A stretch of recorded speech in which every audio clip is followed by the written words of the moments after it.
first, live, local. This is Fox 12 Now. Hello, everyone. This is Fox 12 Now. I'm Greg Nibbler. Thank you for joining us. We are live streaming here as we are awaiting a news conference regarding the alleged attempted assassination attempt on former President Donald Trump over this last weekend.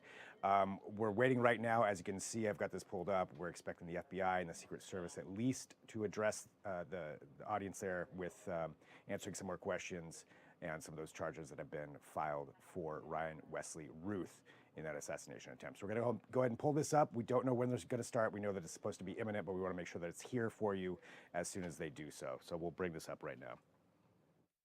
Of turning things down across the country, it's anger and focus on the top of the Democratic ticket from Donald Trump.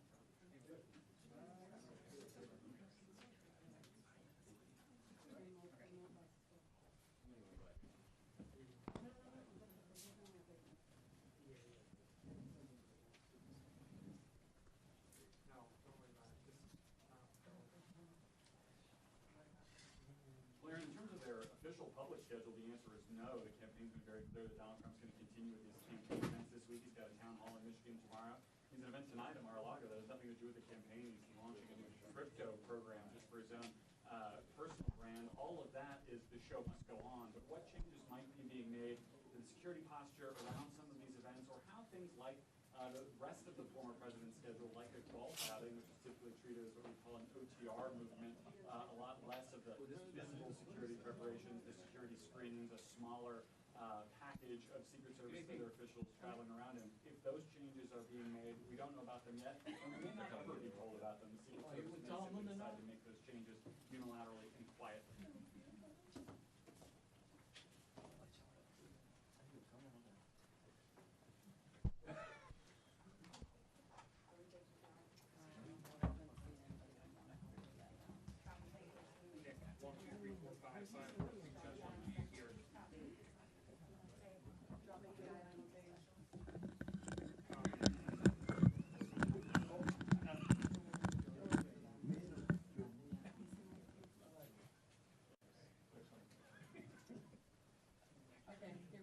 All right, here we go. They're walking out. Heads up, guys. Heads up.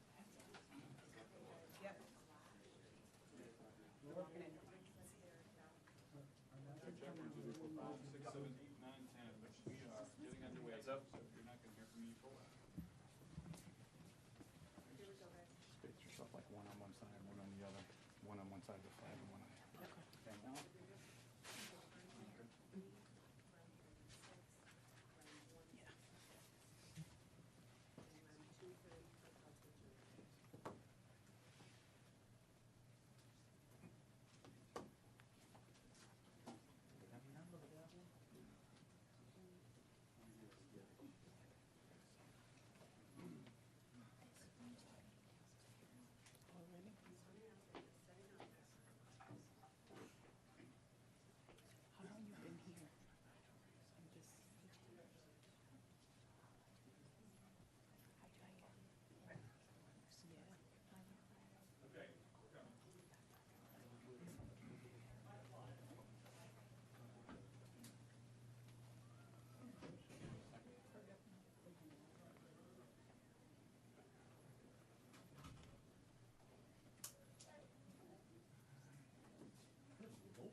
There was going to be some room in here. If I'd have known that, we'd have gone to a bigger area.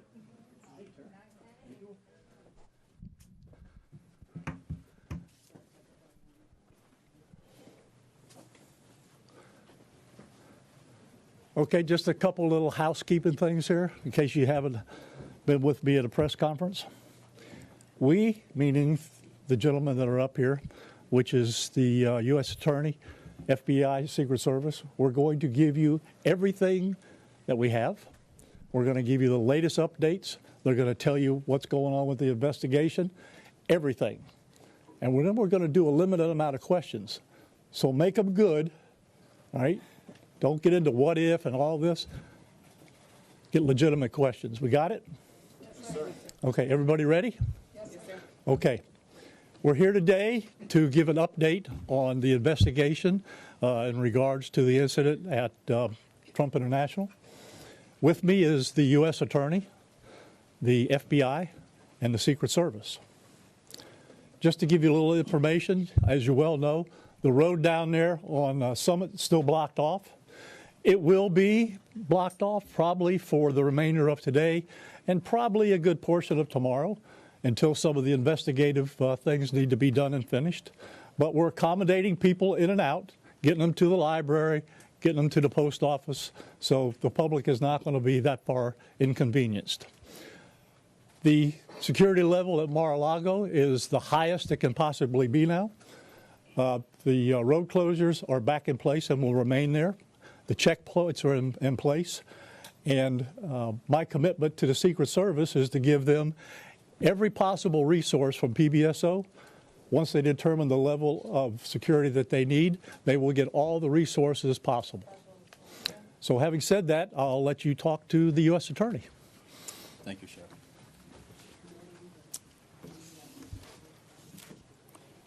Good afternoon.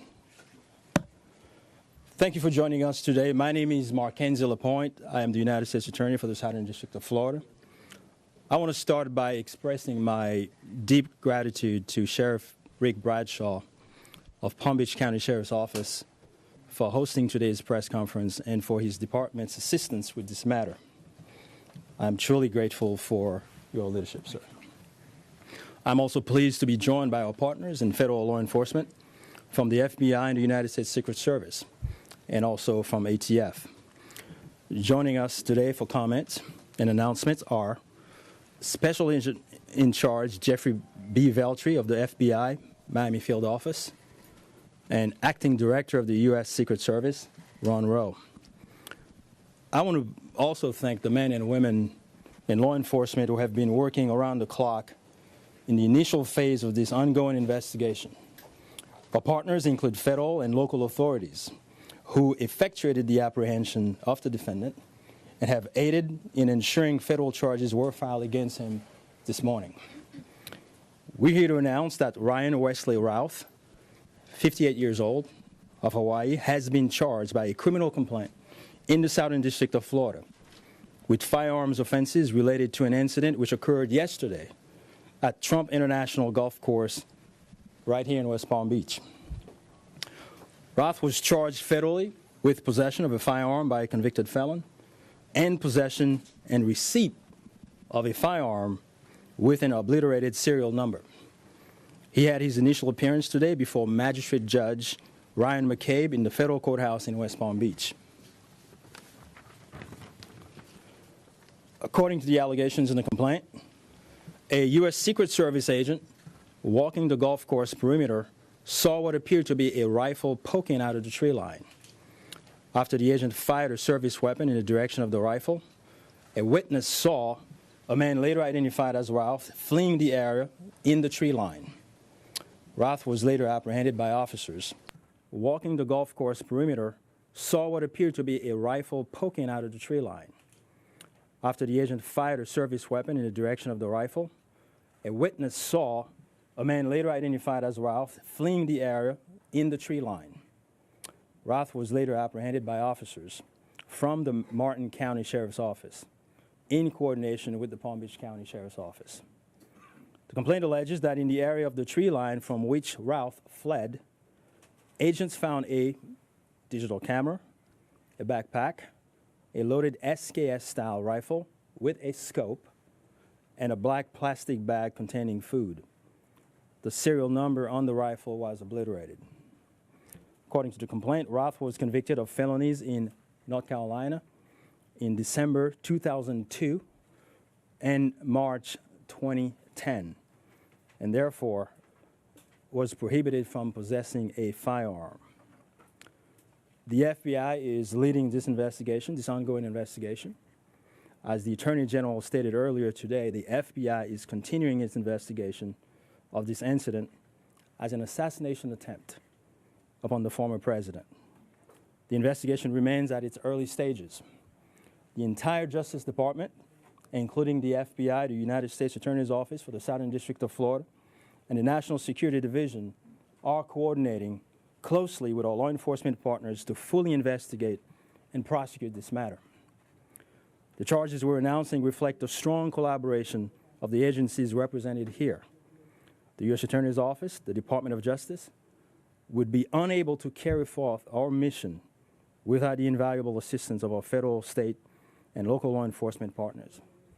I would like to thank the Bureau of Alcohol, Tobacco, Firearms, and Explosives, and we have Chris Robinson here, Special Agent in Charge, and your Secret Service for the invaluable assistance they are providing, they have been providing. I would also like to recognize the Palm Beach County and Martin County Sheriff's Offices for operating the defendant. Again, without the local authorities to assist in those things, it would be literally impossible to accomplish the things we're able to accomplish on the federal side. I want to personally express my gratitude to the attorneys with the U.S. Attorney's Office for the Southern District of Florida and the Counterterrorism Section of the Justice Department's National Security Division for their nonstop work over the last 24 to 30 hours. Together, we will continue to work tirelessly to ensure accountability and the pursuit of justice. At this time, I will invite FBI Special Agent in Charge Jeff Veltri to the podium. After Special Agent in Charge Veltri completes his remarks, Acting Director of the U.S. Secret Service, Ron Rowe, will provide remarks before we open the floor for a few questions. On our end, given that this is a pending matter before the court and the investigation is ongoing, all comments will be limited. Thank you very much. Jeff.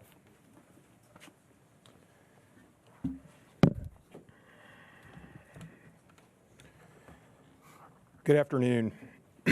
For a quick introduction, my name is Jeffrey Veltri, FBI Special Agent in Charge for the Miami Field Office. The FBI immediately responded to the scene here in West Palm Beach, Florida, and we are investigating this matter as an apparent assassination attempt of former President Trump. We view this as extremely serious and are determined to provide answers as to what led up to the events which took place.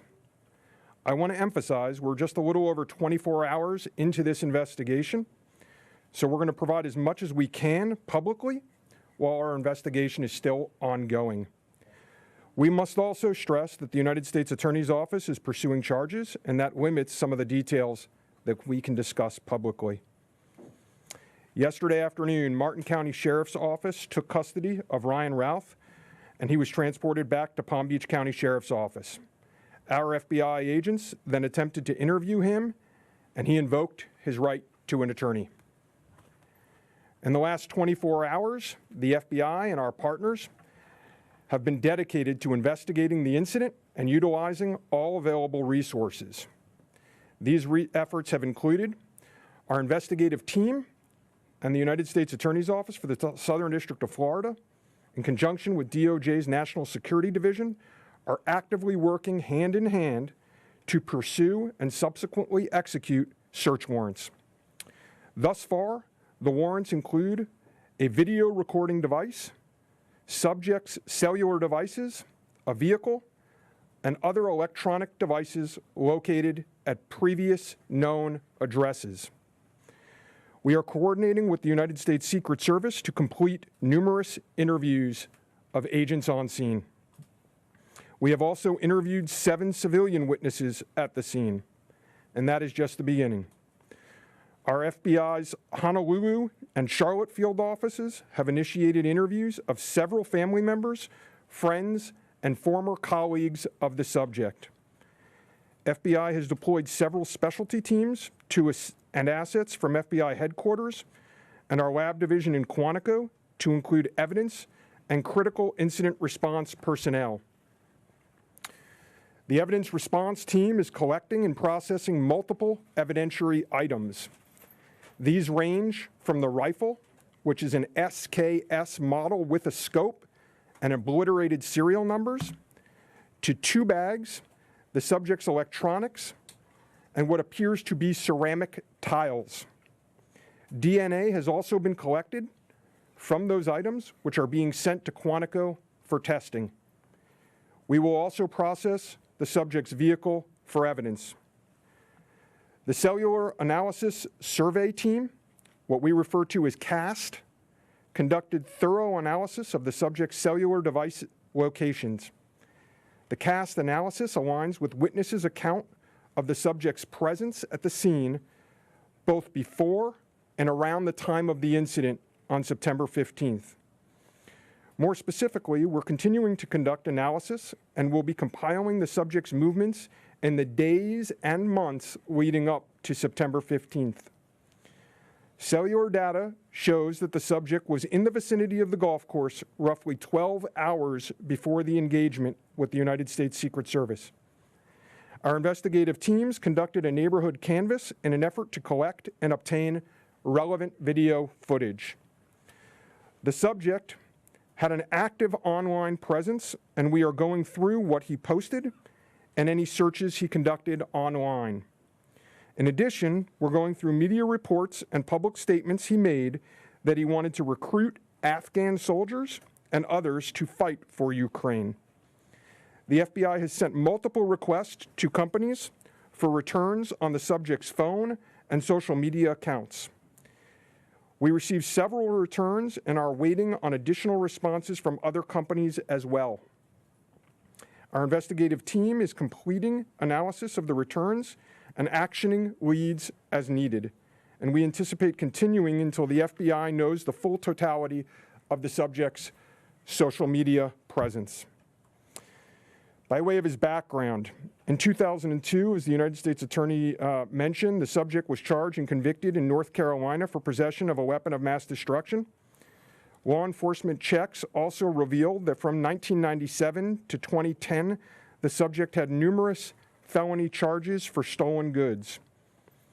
I can also share with you that he was the subject of a previously closed 2019 tip to the FBI where it was alleged he was a felon in possession of a firearm. In following up on the tip, the alleged complainant was interviewed and did not verify, I repeat, did not verify providing the initial information. The FBI passed that information to local law enforcement in Honolulu. On behalf of the FBI, I would like to thank the Palm Beach County Sheriff's Office and Martin County Sheriff's Office for their incredible work in actioning the witnesses' information and rapidly apprehending the subject. I would also like to thank the United States Secret Service, the United States Attorney's Office for the Southern District of Florida, the Department of Justice's National Security Division, the Bureau of Alcohol, Tobacco, Firearms, and Explosives, and our FBI field offices in both Honolulu and Charlotte, who have been conducting additional law enforcement activity related to the subject. Your continued partnerships have been invaluable. Oftentimes in law enforcement, we tell citizens to be vigilant and aware of their surroundings. Yesterday, a citizen provided remarkable assistance, which led to the arrest of this subject. We appreciate the public's diligence in passing potential tips and information regarding the subject and this incident to the FBI. If you have any information, please call 1-800-CALL-FBI or go online to tips, that's tips.fbi.gov. With that, let me turn it over to the United States Secret Service Acting Director, Ron Rowe. Good afternoon, everybody. Yesterday afternoon, this country was reminded of the heightened and dynamic threat environment the United States Secret Service and its protectees face on a daily basis. Immediately following the assassination attempt of former President Donald J. Trump on July 13th, the Secret Service moved to increase assets to an already enhanced security posture for the former president. In the days that followed, President Biden made it clear that he wanted the highest levels of protection for former President Trump and for Vice President Harris. The Secret Service moved to sustain increases in assets and the level of protection sought. And those things were in place yesterday. At approximately 1:30 p.m., former President Trump was playing golf during an off-the-record movement to the Trump International Golf Course. A Secret Service advance agent supporting the front edge of the agency's layered approach to protection encountered an individual attempting to secrete himself in the wood line. This happened, the alleged gunman was on the public side of the fence near the 6th green. A layered approach of security is integral to the Secret Service's protective methodologies, and it's also the key to our success. As former President Trump was moving through the fifth fairway across the course and out of sight of the sixth green, the agent, who was visually sweeping the area of the sixth green, saw the subject armed with what he perceived to be a rifle and immediately discharged his firearm. The subject, who did not have line of sight to the former president, fled the scene. He did not fire or get off any shots at our agent. With reports of gunfire, the former president's close protection detail immediately evacuated the president to a safe location.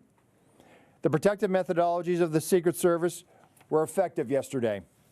The former president's protective apparatus allowed for the early identification of the threat and led to a safe evacuation.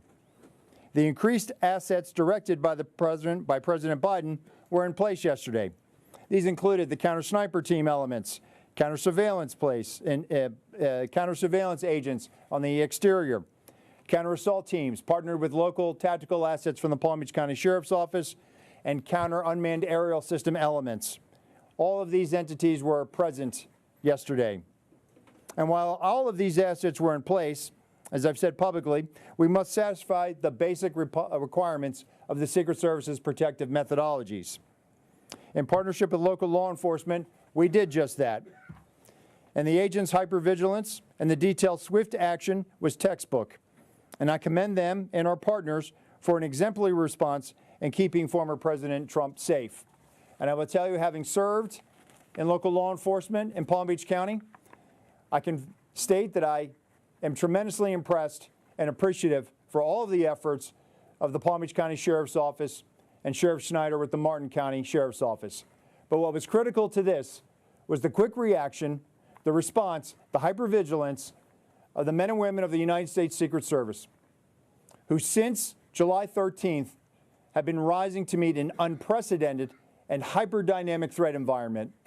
And they are rising to this moment, and I could not be more proud of them and the way they have executed, not only yesterday, but what they're doing today and what they are doing tomorrow and what they will always do, because it is their duty. Thank you. Okay. All right. Well, go slow here, folks. All right. Don't everybody do it at once. Ask who you want to answer the question, and then give the question. I have a question for you, Director. Is there any evidence to suggest that the suspect knew that Donald Trump would be on the golf course at that time? And was the golf course searched thoroughly before the former president's arrival? So at this time, it was an off-the-record movement, meaning it was not on the former president's official schedule. And what I go back to is the layered approach. The elements and the methodologies of the Secret Service. There was a front element. It did its job in sweeping ahead of the president. That's what identified this individual who was in that wood line. And the swift action of that agent doing his job, pushing out ahead, sweeping while the president was behind him several hundred yards and several holes away, out of sight from the gunman, did his job. And that was what alerted the detail, and the swift action is what triggered that. First question, was there any evidence to suggest that the suspect knew that Donald Trump was going to be on that golf course at that time? Based on what I know now, and it's an active investigation, I don't have any information on that. Well, Terry Parker. How many times did your agents go around the perimeter and scope out the golf course during the 12 hours that this guy was holed up in the shrubbery? So this was an off-the-record movement. It wasn't a site that was on his scheduled, it wasn't part of his schedule. So there was no posting up of it because he wasn't supposed to have gone there in the first place. Garrett Haig. Have you briefed former President Trump on your findings so far, and has his campaign asked for any changes in his security going forward after yesterday? So, sorry. So I've had a conversation with the former president. We've explained and we've worked with the campaign. The president is aware that he has highest levels of protection that the Secret Service is providing him. We constantly evaluate based on threat. And yesterday what we show is that our agents and our protective methodologies, and there's a lot of tactical assets in place, things that have been put in place as a result of what happened 60 days ago, Those elements are working, and that demonstrates the redundancies that we have. And so we constantly evaluate. We'll of course, look at this and see what lessons learned from it. But as of right now, we are constantly evaluating that threat. And if we need to ratchet up additionally, we will. Yes, sir. Do we know when Ralph arrived in Florida in general, when he arrived in Palm Beach, the area? That's a question probably for the Specifically, FBI. and if he'd been at the golf course prior to this scoping it out? We're in the process of collecting a lot of evidence, and that will be part of that investigation to determine his whereabouts going back quite some time. Do you have any detail on where he might have gotten the gun? That's part of the investigation as well. Again, that's going to be a little bit challenged until we're able to determine the serial number on that gun. So we're hopeful to be able to do that. We're still looking into that. The sheriff mentioned about the highest level of protection, that they would lock down the golf course. Was that a miscommunication then, being that President Biden ordered the highest level of protection? Do you want to take this, Sheriff? Or you want me to? Go ahead. Okay. So here's the deal. When it comes to Secret Service protection, we provide the highest level. So, for example, yesterday, counter-assault team elements. I'm not going to go into the number of personnel that we have out there, but we have the highest levels from Secret Service. When we work with the Palm Beach County Sheriff's Office, like, for example, yesterday, during that emergency action response, we had their local tactical team assets partner with our local tactical team assets. We had their helicopter up in the air, providing us 360 and situational awareness of the overhead for if there were any potential threats coming at us.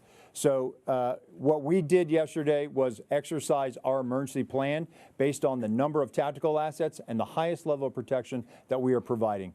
The sheriff and I have talked. Now, clearly, when you go down Southern Boulevard right now and you try to get over to Palm Beach and you see the robust presence that's existing outside of Mar-a-Lago, the heavy uniform presence, the additional assets of the Secret Service. And for those of you that were here in 2017, when the president was in office, when you look at that footprint now and you look at it today, there's not much difference there. There's heavy uniform presence out there. And again, what I go back to is yesterday was an off-the-record movement, off the record. And the president wasn't even really supposed to go there. It was not on his official schedule. And so we put together a security plan, and that security plan worked. And I know that the Secret Service has asked for additional resources. Being in the vicinity, Special Agent Daltrey, in terms of him being in the vicinity, based on his phone records, is there any evidence to show that Ralph was in the vicinity in the area before Sunday? And when you say in the vicinity, does that mean right there at that spot in those bushes, or could it have been, down the street at a restaurant? It was in very close proximity to where he was spotted by the Secret Service. In terms of your first question, whether he was there earlier, our investigation is still looking to determine that. All right, whoa. We're going to do two more. You get one. Thank you. All right? Only two more. You get one. Okay, we understand that the Secret Service has asked Congress for additional resources since the Butler rally. Have you received those resources yet? So thank you for that question. So we are working. Look, the Secret Service operates under a paradox of zero-fail mission, but also that we have done more with less for decades. And this goes back many decades, right? What I can tell you is that we have immediate needs right now, and we have great support, not only from President Biden, and you saw his public statement today, where he said that he's going to direct his staff to make sure that the Secret Service has the resources it needs. We're having fantastic conversations with members of Congress. I've been up to the Hill last week. We are continuing to have those conversations, but the long and short of it is this. Coming out of Butler, I have ordered a paradigm shift. The Secret Service's protective methodologies work, and they are sound, and we saw that yesterday. But the way we are positioned right now in this dynamic threat environment, it has given me guidance to say, you know what, we need to look at what our protective methodology is. We need to get out of a reactive model and get to a readiness model. There could be another geopolitical event that could put the United States into a kinetic conflict or some other issue that may result in additional responsibilities and protectees of the United States Secret Service. And so we are working, we are making information available to all of our partners. And I just want to say that the commitment of Congress to the Secret Service throughout the years has been tremendous. And we will continue to work with them. And Secretary Mayorkas, whose support in making sure that we're getting what we need has been phenomenal. He is one of our biggest champions and our advocate. And so we're having these conversations, and I feel confident that we will get what we need. We have immediate needs. We have future needs, too. I need to make sure that our counter snipers are the best trained counter snipers in the world, that they are exactly doing what we need them to do, and that they match counterparts in the military, in Tier 1 forces. And right now, we are working with Congress to make sure that we get those for our training facility. We also have a necessary need to make sure that we're getting the personnel that we have. And that requires us to be able to have the funding to be able to hire more people. You can't just give me money and say, hey, we're going to make sure that everybody gets overtime. Because the men and women of the Secret Service right now, we are redlining them. And they are rising to this moment, and they are meeting the challenges right now. And if you look back at their body of work over the last 60 days, the Republican National Convention in Milwaukee, the Republican National Convention in Chicago, a visit of Prime Minister Netanyahu to Washington, D.C., and to West Palm Beach, which Palm Beach County Sheriff's Office supported. And then we go into the presidential debate in Philadelphia last week. And for those in the media that have been to a national special security event, if you saw the National Constitution Center last week, what you saw was pretty much a mini national special security event with the number of assets that were on that perimeter. And so our folks are rising to this moment, but it requires all of us to be able to have good conversations and make sure that we're getting the Secret Service where it needs to be. And I'm confident that we will achieve that because we don't have an alternative. Success, we have to have it every day. We cannot have failures. And in order to do that, we're going to have some hard conversations with Congress, and we're going to achieve that. Last question, one more. The special agent in charge of the FBI, Yes, sir. did he act alone? Did he have some kind of help? At this point, we're still exploring that, investigating that. Our investigation will determine that. We do not have information that he's been acting with anyone else at present. Do we know how long he's been in Florida when he arrived? Oh, you snuck one in there. At this point, a question. Our investigation is still determining that. Thank you. Anyone see him? All right. Anyhow, nope, that's it. We're not gonna do any more. All right, you got a lot of information there. The last thing I will tell you is, like the director of the Secret Service says, you know, the president called me last night, President Trump. He thanked me for everything that we did along with the Secret Service. He knows we work great together, and he feels safe. That's important because he is. And what we did yesterday proves that the system can work because the suspect didn't even get close to getting a round off, and we apprehended him and brought him to justice. So we're very, very proud of that. Thank you, folks, for being here. I appreciate it. Sheriff, one more time for the record. How do you pronounce his last name, Sheriff? Is it Ruth or Ralph? I've heard both. I say Ralph, but you say tomato, I say tomato.